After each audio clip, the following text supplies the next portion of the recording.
यीशु Martha और उसकी बहन और लाजर से प्रेम रखता था। आइए हम प्रार्थना करें।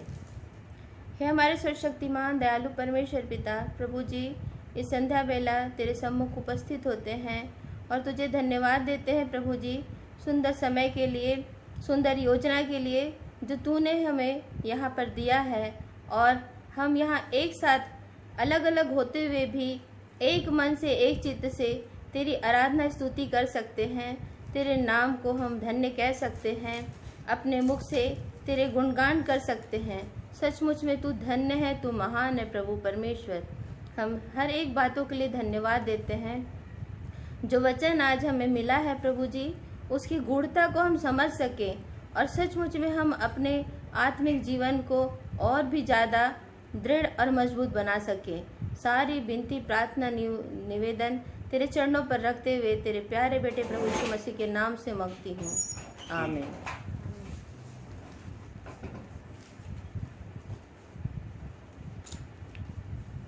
मैं बैठे बैठे ही बोल रही हूँ ना। प्रभु में मेरे प्यारे भाइयों और बहनों, आप सभी को प्रेम भरा सलाम।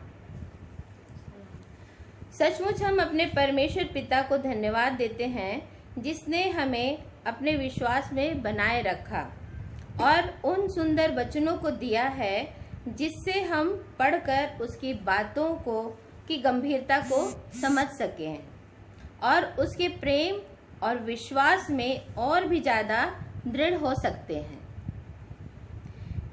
प्रियो, आज जो हमने पढ़ा यूहन्ना 11 उसका पहला पद से लेकर 5वें पद तक, यह वाकया जो यीशु ने लाजर के साथ किया था, उस वाकये को यदि हम ध्यान से पढ़ें और देखें तो हमें जानकर बेहद आश्चर्य होगा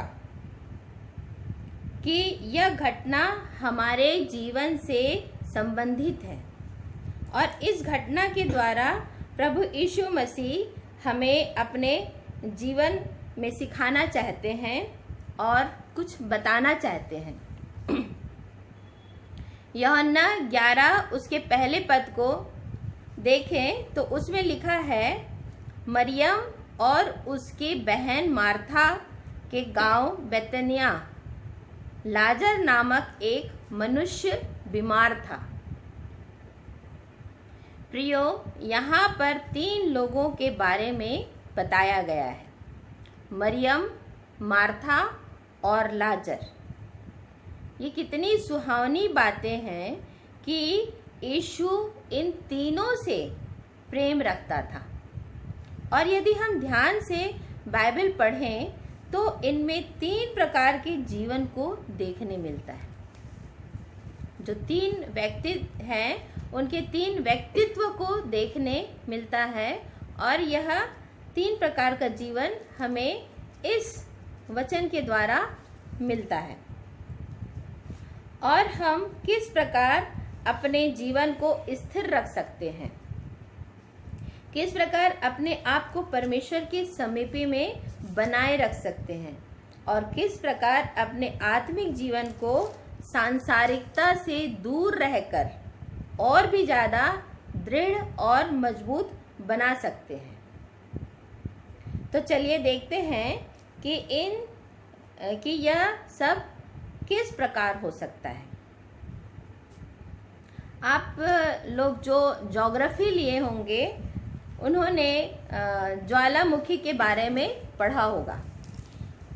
तो ज्वालामुखी में जो प्रकार होता है, मुख्य प्रकार होता है, वह है मृत ज्वालामुखी, सुषुप्त ज्वालामुखी और सक्रिय ज्वालामुखी। Dead volcano, dormant volcano and active volcano. हमारा जीवन भी इन ज्वालामुखी जैसा है। अंदर से आग तो है, पर वह किस रूप में हमारे जीवन में है, हमारा जीवन किस प्रकार का है। वैसे ही हम जो विश्वासी हैं, हमने जब विश्वास करके उसे मतलब यीशु मसीह को उद्धारकर्ता के रूप में मान लिया है, तो परमेश्वर पिता भी यीशु मसीह के द्वारा हमसे प्रेम करता है और हमसे किस प्रकार का जीवन चाहता है, आइए देखते हैं। यूहन्ना 11:1 उसमें लिखा है, लाजर नामक एक मनुष्य बीमार था। यूहन्ना 11:6 उसमें लिखा है कि फिर भी जब उसने अर्थात यीशु ने सुना कि वह बीमार है, लाजर बीमार है, तो जिस स्थान पर वह था वहीं 2 दिन और ठहर गया। और यूहन्ना 11 उसका 14 और 15 को यदि हम देखें तो यीशु ने उनसे साफ साफ कह दिया, लाजर मर गया और मैं तुम्हारे कारण आनंदित हूं। जरा सोचिए, यदि मेरा बेटा है, मैं दूसरे जगह पर हूं, मुझे पता चले कि मेरा बेटा बीमार है और फिर पता चले कि वो मर गया है, तो क्या मैं तब भी वहीं ठहरे रहूंगी?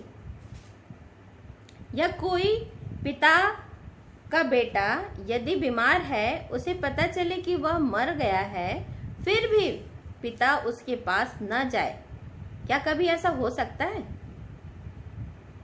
मैं पिता पुत्र इसलिए बोल रही हूं क्योंकि हम सभी आदम से लेकर अब तक उसके परमेश्वर के बेटे और बेटियां हैं। प्रभु में प्यारो, यहाँ पर बताया गया है कि लाजर बीमार था। यीशु जानता था, ऐसा नहीं है कि वह नहीं जानता था, यह विदित था उसे। वह यह भी जानता था कि वह मर गया है, फिर भी वह रुकता है। क्यों? कभी सोचा है क्यों? क्योंकि इससे उसकी महिमा प्रकट हो और उसे देखकर अन्य लोग भी विश्वास करें। यूहन्ना 11:15 में अभी मैंने पढ़ा, और मैं तुम्हारे कारण आनंदित हूँ कि मैं वहां न था, जिससे तुम विश्वास करो। हमने यीशु पर विश्वास तो कर लिया, ठीक है, लेकिन हमारी स्थिति भी ऐसी ही है। उस पर विश्वास कर लेने के बाद हम पाप में पड़कर पूर्ण रूप से सांसारिक जीवन बिताने लगते हैं और हम बीमार पड़ने लगते हैं, आत्मिक रूप से बीमार पड़ने लगते हैं और यहाँ तक मरने भी लगते हैं, पूर्णतः मर जाते हैं आत्मिक रूप से, क्योंकि हम पूर्ण रूप से संसार के सरदार जो शैतान है उसके वश में होकर मृत्यु तक, जो अनंतकालीन मृत्यु है, उस तक पहुंच जाते हैं। वह मृत्यु जो अनंतकालीन है, शैतान के चुंगल में ऐसा फंस जाते हैं, पड़ जाते हैं कि हम अपने आत्मिक जीवन को पूर्ण रूपेण भुला देते हैं और मृत प्राय शरीर, मृत प्राय आत्मा किस जैसे हो जाते हैं। और देखिए प्रियो, लाजर मर जाता है, यहाँ तक 4 दिन हो जाते हैं, उसके शरीर से दुर्गंध आने लगती है। पढ़ लेंगे यूहन्ना 11 उसका 39, जल्दी जल्दी पढ़िए ना, 11 उसका 39। यीशु ने कहा, पत्थर हटाओ। उस मरे हुए की बहन मार्था उससे कहने लगी, हे प्रभु, उसमें से अब तो दुर्गंध आती है, क्योंकि उसे मरे 4 दिन हो चुके हैं। 4 दिन हो चुके हैं, और हम सब जानते हैं कि 4 दिन होने के बाद क्या हो, तो बॉडी ऐसी सड़ने लग जाती है, और 4 दिन के बाद तो और भी क्या हालत हुआ होगा। आपको क्या लगता है, यीशु यह सब देखकर उसको अच्छा लगा होगा? वह खुश हुआ होगा? वो प्रसन्न हुआ होगा? कदापि नहीं। यूहन्ना 11 उसके 33 में देखिए, जब यीशु ने उसको और उन यहूदियों को जो उसके साथ आए थे रोते हुए देखा, तो आत्मा में बहुत ही उदास और व्याकुल हुआ। 35, यूहन्ना 11:35। यीशु रोया। 38। यीशु मन में फिर बहुत ही उदास होकर कब्र पर आया। वह एक गुफा थी और बस। एक तो इन सब जब पदों को हम देख रहे हैं तो इसमें बताया गया है कि लाजर उसका प्रिय मित्र था। जब उसे मरा पाया तो यीशु आत्मा में होकर उदास हुआ, आत्मा में होकर उदास हुआ। अब जरा सोचिए, जब हम आत्मिक रूप से मर जाते हैं तो यहोवा परमेश्वर कितना विचलित होता होगा और कितना नहीं रोता होगा। वह जानता है कि यह व्यक्ति बीमार है, मर गया है, इससे तो बू आ रही है। फिर भी उसका प्रेम तो देखिए कि परमेश्वर हमें यूं नहीं छोड़ता।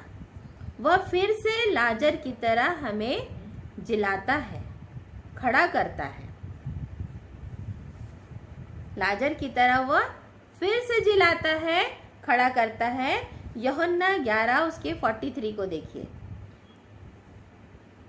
यह कहकर उसने बड़े शब्द से पुकारा, हे लाजर निकल आ। और फिर जब हम पूर्ण रूप से आत्मिक रूप से वापस आ जाते हैं, अपने आत्मिक रूप में हम जब पूर्ण रूप से वापस आ जाते हैं, तब हमारे द्वारा और भी लोग बचाए जाते हैं। लाजर जो मर गया था उसमें सड़न की बू आ रही थी, फिर भी प्रभु के प्रेम के कारण वह जिलाया जाता है। यदि हम आत्मिक रूप से पूर्णतः मर चुके हैं, हम में सड़न और बास भरा है, फिर भी यीशु हमें जीवन देना चाहता है और हमारे द्वारा औरों को भी बचाना चाहता है। वह हमसे आत्मिक जीवन चाहता है, सांसारिक जीवन नहीं चाहता। वह यह नहीं देखता है कि यह व्यक्ति कितना आगे बढ़ रहा है, कैसे कर रहा है, क्या कर रहा है और उसमें कितने अच्छे अच्छे गुण हैं, ये सब कुछ नहीं देखता। यह बात हमें अच्छे से समझ जाना चाहिए और मालूम करना चाहिए और उसे अप्लाई भी करना चाहिए। वह हमसे आत्मिक जीवन चाहता है। हम पाप में मर जाते हैं, फिर भी हम अवसर देना चाहते हैं, फिर भी वह हमें अवसर देना चाहता है। हम तो पाप में मर चुके रहते हैं, लेकिन फिर भी वह हमें अवसर देता है कि हम आत्मिक रूप से दृढ़ और मजबूत होवें, न कि उस मृत ज्वालामुखी की तरह हमेशा मृत पाए जाएं। अभी मैंने बताया ज्वालामुखी का जो प्रकार है। मृत का मतलब होता है वो पूरा ही मरा रहता है, वो कभी विस्फोटक की स्थिति में नहीं आता है। तो हम पूर्णतः मृत, आत्मिक जीवन में मृत पाए जाएं, यह यीशु परमेश्वर यहोवा हमसे कभी नहीं चाहता है और वह हमें हमेशा यह बताना चाहता है कि तुम कितना भी मृत रहो, मैं तुम्हें उठाना चाहता हूँ, जिलाना चाहता हूँ। चाहे तुम्हारे में सड़न हो, बास हो, पूरी बुराइयां भरी हो, पाप में पूरी तरह मर चुके हो, फिर भी वह चाहता है कि हम जिलाए जाएं, आत्मिक रूप में जिलाए जाएं। प्रियो, कई बार ऐसा होता है कि हम विश्वास तो करते हैं, समर्पित भी रहते हैं, प्रभु के हर कार्य में भाग लेते हैं, किंतु जो मुख्य बात है उसे किनारे कर देते हैं और संसार के कार्यों और बातों की ओर ज़्यादा ध्यान देते हैं और उसे ही महत्व देते हैं। फर्स्ट प्रेफरेंस हम उस कार्य को देते हैं जिसने हमें यह सब कुछ दिया, जिसने हमें जीवन दिया, जिसने सांसें दी, जिसने संसार में रहने का अवसर दिया, उसको हम किनारे कर देते हैं और क्या करते हैं, वो सारे कार्यों में लिप्त रहते हैं और उसको हमको क्या लगता है कि नहीं, वह कार्य पहले जरूरी है।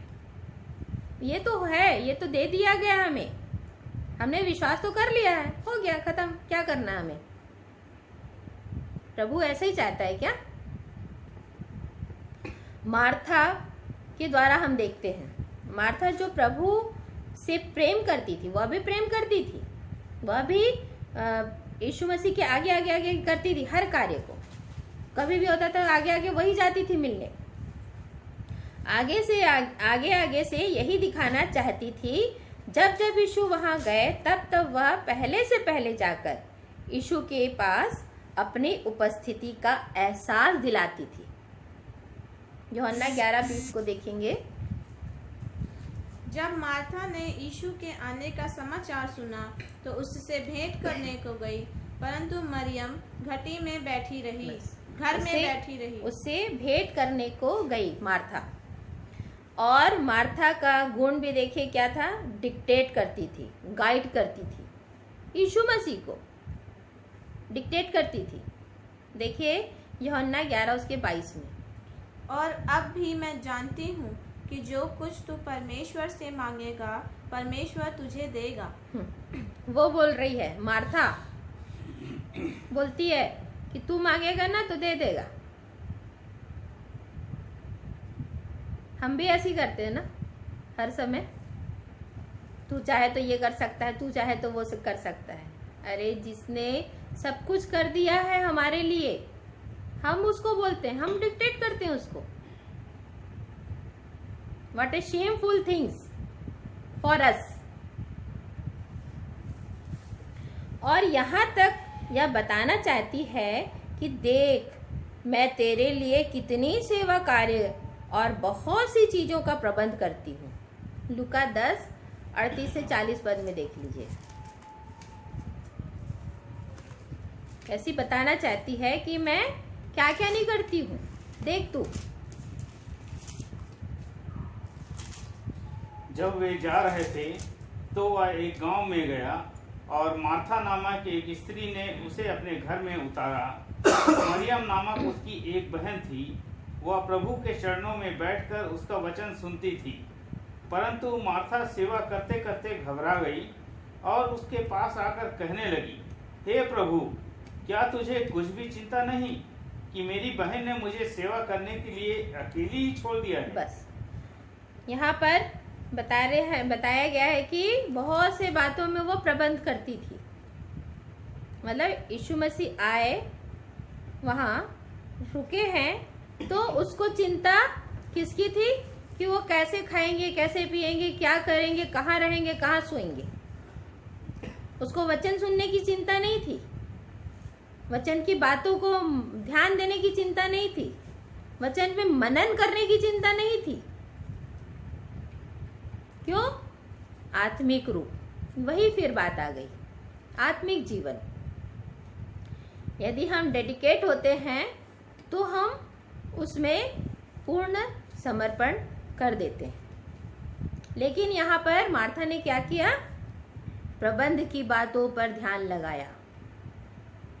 भाई संसार है, यहाँ पर हमको भेजा गया है, यहाँ हमें रहना है, वो भी कुछ दिनों का है।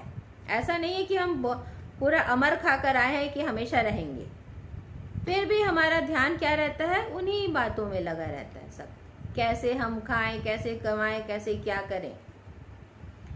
वह सिर्फ अपने मैं और अहम को महत्व देकर सांसारिक बातों में पूर्णतया लिप्त रहती थी और सोचती है कि मैं तो भाई प्रभु की सेवा में पूरे कार्य कर रही हूँ और फिर भी प्रभु मुझे ध्यान ही नहीं दे रहे। प्रियो, हम भी तो यही करते हैं ना कि यीशु के करीब रहने के लिए न जाने कितने यत्न करते हैं और इसी प्रकार संसार की अभिलाषाओं में भी लिप्त रहते हैं और सोचते हैं कि देखो मैं तो हर समय हर हमेशा प्रभु परमेश्वर के कार्यों में, दुआओं में और हर एक बातों में बनी रहती हूँ या बना रहता हूँ, फिर भी परमेश्वर पिता मुझे वह प्रतिफल नहीं देता है। कहाँ से देगा? सांसारिक बातों में लिप्त रहते हैं। क्या होता है ये? एक उम्मीद, एक आस, एक शिकायत, एक अदला का बदला की वाली भावना, यही सब बनी रहती है। क्या इस प्रकार के जीवन से हम आत्मिक उन्नति कर पाएंगे? क्या हम आत्मिक जीवन में मजबूती को प्राप्त कर सकेंगे? प्रकाशित वाक्य 3:13, प्रकाशित वाक्य 3 उसका 13। जिसके कान हो वह सुन ले कि आत्मा कलीसियाओं से क्या कहता है। आगे लौदीकिया की कलीसिया के 3:13 जिसके कान हो सुन ले। वो 19 सरगर्म वाला कहाँ है? हाँ, मैं जिन जिन से प्रेम करता हूँ यहाँ पर, यहाँ, हाँ, वह यह कहता है, वह यह कहता है कि मैं तेरे कामों को जानता हूँ कि ना तो ठंडा है हाँ। और ना गर्म। भला होता कि तू ठंडा या गर्म होता। ना तो ठंडा है न गर्म। 19 पद को पढ़िए। मैं जिन जिन से प्रेम करता हूँ उन सब को उलाहना और ताड़ना देता हूँ, इसलिए सरगर्म हो और मन फिरा। क्या होना है हमें? सरगर्म, ना तो ठंडा होना है ना गर्म होना है। हमेशा वह आग जो हमारे अंदर है, जब हम विश्वास कर लिए हैं और उस विश्वास के द्वारा हम वह आग को अपने अंदर रखे हैं ज्वालामुखी के रूप में, तो हमें क्या करना है? उसको धधकाते रहना है। खाना बनाते हैं, चूल्हा जलाते हैं, तो जब तक हम लकड़ी नहीं डालेंगे तो क्या वो खाना बन जाएगा? तो वो आग ऊपर आते जाएगी क्या? नहीं। उस आग के लिए हमें वो लकड़ी डालते रहना पड़ता है। हमें सरगर्म रहना है, ना कि उस ज्वालामुखी की तरह जो कभी भी फट पड़े और कभी भी सोते रहे। मतलब जब मन आया तब फट जाए, जब मन आया। ये जो ज्वालामुखी है उसका दूसरा रूप है, वह जो सुषुप्त ज्वालामुखी कहलाती है, वो यही करती है। जब उसको वो मिलता है तो वो फट जाती है और फिर वापस सोए रहती है। उसके बाद जब फिर से उसे नीचे से जो लावा है वो जब आता है ऐसे, फिर से वो फट पड़ती है। तो वैसी है हमारा जीवन। व्यर्थ की चिंताओं में अपने इर्द गिर्द घेरे बैठे रहते हैं, अपने आप को बस यही कामों में लगाए रहते हैं, मन को यही कामों में लगाए। आत्मिक जीवन का कोई मतलब नहीं रहता है। मतलब कब रहता है? जब हमको मन करता है कि नहीं, अब परमेश्वर की समीपी में जाना है, नहीं, हमको थोड़ा सा बाइबल पढ़ लेना है, दुआ कर लेना है, ठीक है। क्यों? बस बोला गया है ना पढ़ने के लिए और दुआ करने के लिए, एक बार करना है, उससे ज्यादा नहीं। परमेश्वर भी तो यही चाहता है क्या कि तुम बस अपने मन में प्रार्थना कर लिए, दुआ कर लिए और अपना काम खत्म कर लिए, हो गया। यही चाहता है। हम अपने मन के अनुसार करें, क्या वो यही चाहता है हमसे? मार्था की प्रतिक्रियाओं से वचन में यीशु जी हमें यही बताना चाह रहे हैं। यूहन्ना 11 उसके 41 को देखिए। यूहन्ना 11 उसके। तब उन्होंने उस पत्थर को हटाया।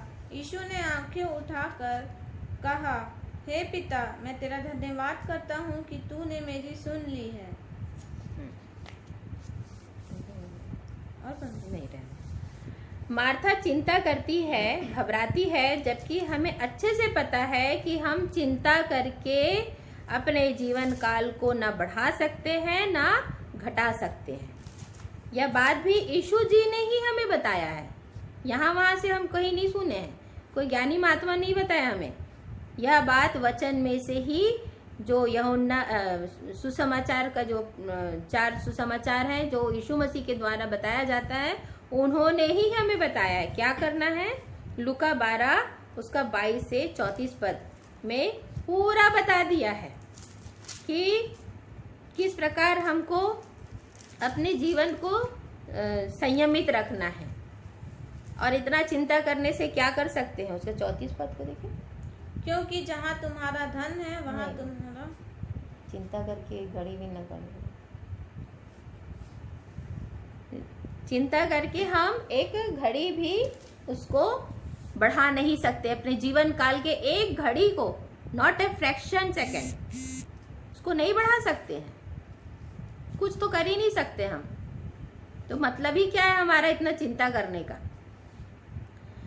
लेकिन फिर भी संसार की सांसारिकता हम में इतनी हावी हो जाती है कि आत्मिक जीवन की गंभीरता को समझ नहीं पाते हैं। प्रियो, आप जानते हैं यीशु हमसे क्या चाहता है? देखिए, वह स्त्री जिसका नाम मरियम है, वह मार्था और लाजर की बहन थी। उसने अपना जीवन यीशु के चरणों में जाना। लूका 10 उसका 39। लूका 10 उसका 39 में देखिए, मरियम नामक उसकी एक बहन थी, वह प्रभु के चरणों में बैठकर उसका वचन सुनती थी। हाँ, अब प्रभु यीशु मसीह के चरणों में अपने स्थान को उसने पाया और वचन सुनने में ही उसने अपने आप को महफूज पाया। सबसे महफूज जगह वही थी। वह जानती थी संसार के कार्य, संसार की बातें, संसार में समय व्यतीत करना सब व्यर्थ है। वह आत्मिक जीवन की गहराई को अच्छे से समझ चुकी थी, आत्मिक जीवन का स्वाद ले चुकी थी। उसे पता था कि यदि वह यीशु के समीपी में बने रहेगी तो संसार की सारी वस्तुओं से तृप्त हो जाएगी। और वचन में यीशु जी हमें बहुत अच्छे से बताए हैं। मत्ती 6 उसका 24।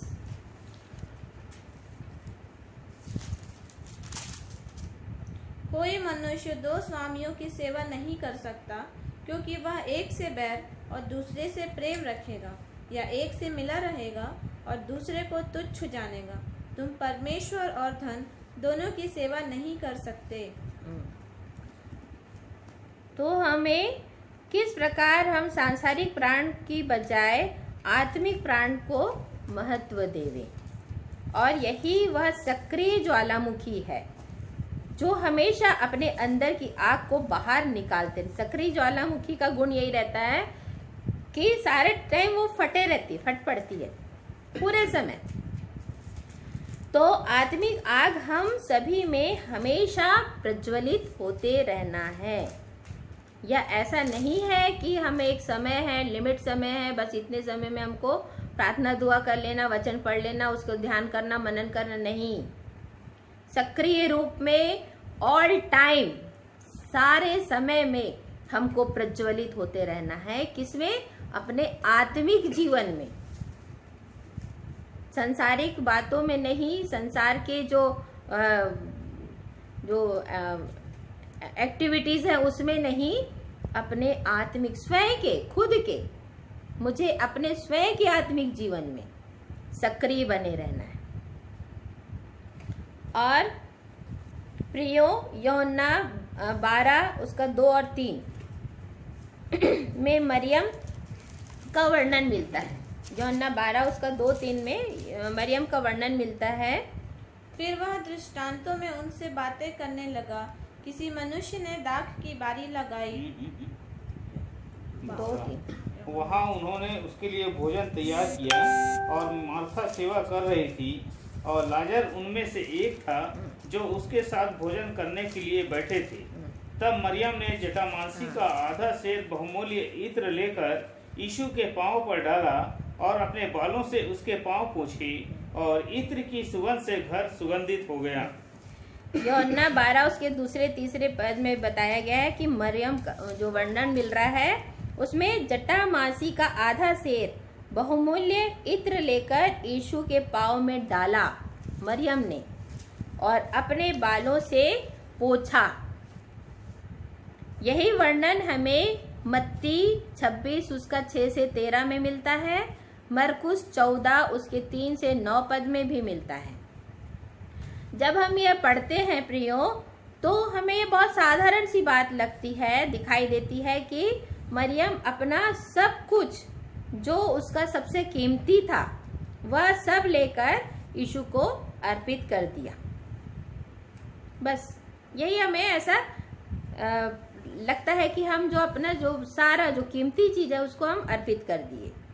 लेकिन लूका 7 उसके 37 से 50 पद में इस बात की गूढ़ता को हम जान पा सकते हैं। लूका 7 उसका 36 पढ़िए। आप लोग घर में पढ़ लेंगे लूका 7 उसका 37 से 50 पद तक। फिर किसी फरीसी ने उससे विनती की कि वह लूका लूका 7:36 जैसा तुम्हारा पिता दयावंत है वैसे ही तुम भी दयावंत बनो। नहीं, लूका 7। लूका लूका 7 उसका 36।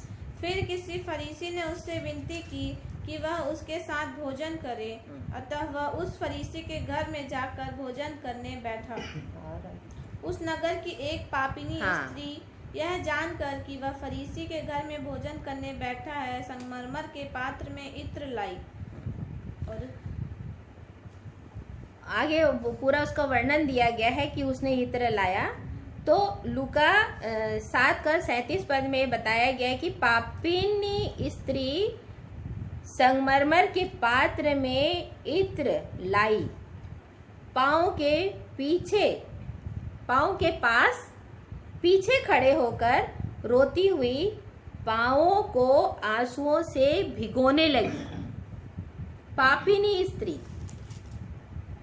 और यहाँ पर हमने देखा कि मरियम का जो वर्णन है वह तीनों सुसमाचार में हमको देखने मिलता है। प्रियो, यहाँ समझने वाली बात यह है कि पापिनी स्त्री अपने पापों से विदित है। वो जानती है कि मैंने पाप किया है और पश्चातापी मन से यीशु के चरणों में जाकर विनती करती है, अपने संपूर्ण अर्थात सर्वांग समर्पित कर रही है, बड़े टूटे मन से। जरा सोचिए क्यों ऐसा कर रही है। इसे भी हम आगे जब पढ़ेंगे तो यीशु ने बताया एक उदाहरण के द्वारा क्यों ऐसा कर रही है। वो इसको एक उदाहरण के द्वारा लूका 7 उसका 40 से 43 पद में। यीशु ने उसके उत्तर में कहा, हे शमौन, मुझे तुझसे कुछ कहना है। वह बोला, हे गुरु, कह। किसी महाजन के 2 देनदार थे, एक 500 और दूसरा 50 दिनार का देनदार था। जब उनके पास पटाने को कुछ न रहा तो उसने दोनों को वो क्षमा कर दिया। इसलिए उनमें से कौन उससे अधिक प्रेम रखेगा? शमौन ने उत्तर दिया। यहाँ पर बताया गया है एक महाजन के 2 कर्जदार थे, एक 50 और एक 500 दिनार का। जब वे उस कर्ज को नहीं पटा सके तो महाजन दोनों के कर्ज माफ कर दिया। तो बताइए इनमें से कौन उस महाजन से प्रेम रखेगा और उसके प्रति कृतज्ञ होगा। ये यीशु मसीह ने पूछा भी शमौन से ना, पूछा भी उससे, शमौन से, कि बताओ कि इसमें से सबसे ज्यादा प्यार कौन करेगा। तो हम सब जानते हैं जिसके 500 दिनार जो कर्ज में था वह उसका माफ किया गया, तो वह उससे ज्यादा प्रेम करेगा, उसके प्रति ज्यादा कृतज्ञ रहेगा। पद 44 को पढ़ेंगे तो यीशु ने बताया, क्या तू, जब ये पूछ लिया उससे, शमौन से, उसके बाद वह बताया उसने, शमौन ने, कि 500 दिनार वाला जो कर्जदार है वह ज्यादा प्रेम करेगा उससे। जिसके पास 500 दिनार थे, क्षमा हुए हैं, वही ज्यादा प्रेम करेगा। पद 44 को पढ़ेंगे तो यीशु ने बताया, क्या तू इस स्त्री को देखता है। अब बता रहा है यीशु मसीह। जब यहाँ पर हमने देखा 36 और इसमें पापिनी स्त्री आई और कैसे उसने उसको इत्र डाला और उसके पाँव को धोया, उसको बालों से उसको पैरों को चूमते पोंछते गई और आंसुओं से उसको भिगोते गई।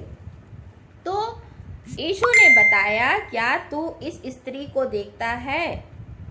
मैं तो तेरे घर आया, है ना, उस व्यक्ति को बोल रहा है कि मैं तो तेरे घर आया, परंतु तूने मेरे पाँव धोने के लिए पानी भी न दिया।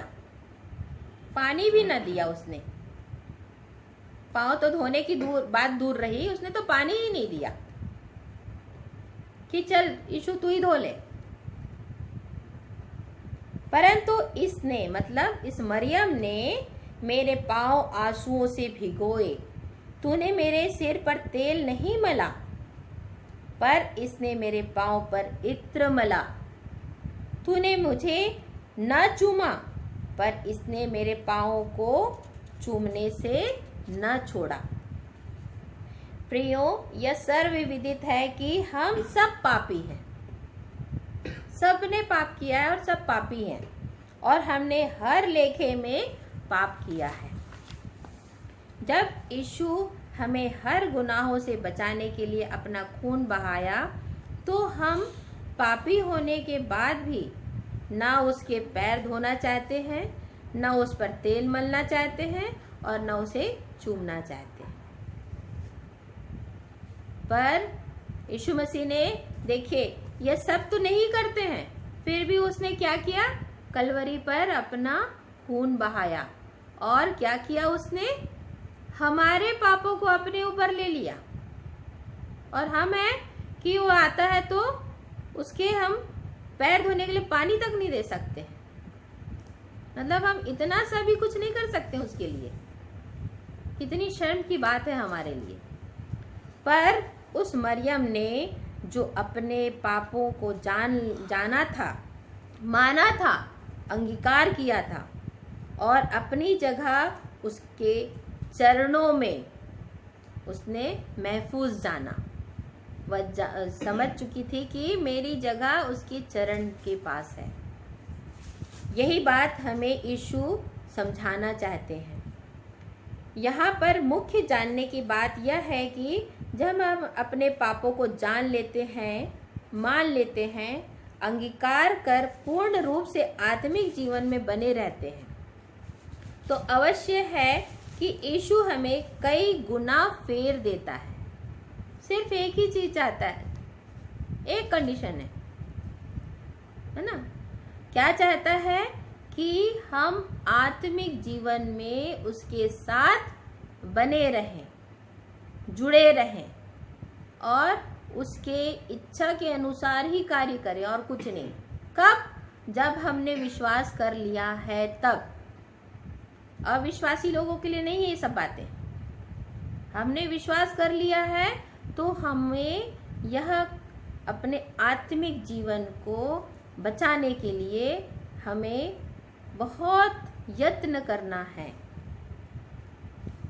उस मरियम के पाप क्षमा हुए, क्योंकि लूका 7 उसका 50 में देखिए, लूका 7 उसके 50 में बोलता है, पर उसने स्त्री से कहा, तेरे विश्वास ने तुझे बचा लिया है, कुशल से चली जा। क्या किया? तेरे विश्वास ने तुझे बचा लिया है। उसने विश्वास के कारण अपने आत्मिक जीवन को पूरा उंडेल दिया था। यीशु के चरणों में पूरा उंडेल दिया था अपने आप को। और इसी बात की उत्तमता को यीशु ने बताया। मरियम के इसी बात की उत्तमता को बताया है। कहाँ बताया है? लूका 10 उसके 42 पद में।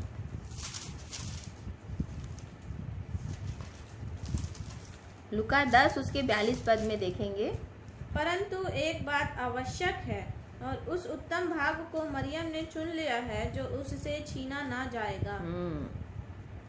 कितनी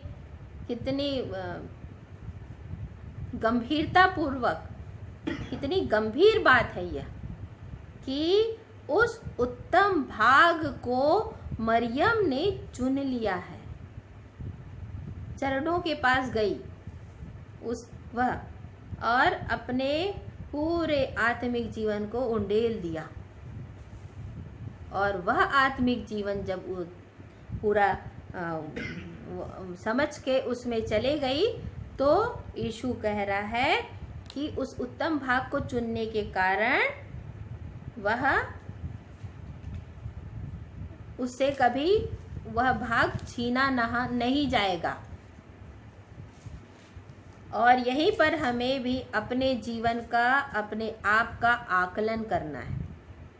पहली बात, क्या हम आत्मिक रूप से पूर्णतया उस मृत ज्वालामुखी के जैसे मर चुके हैं? दूसरी बात, जो जीवन मिला है उसे सिर्फ सांसारिकता में ही बिताते हैं। तीसरी बात, सांसारिकता में बिताते हैं वह क्या है?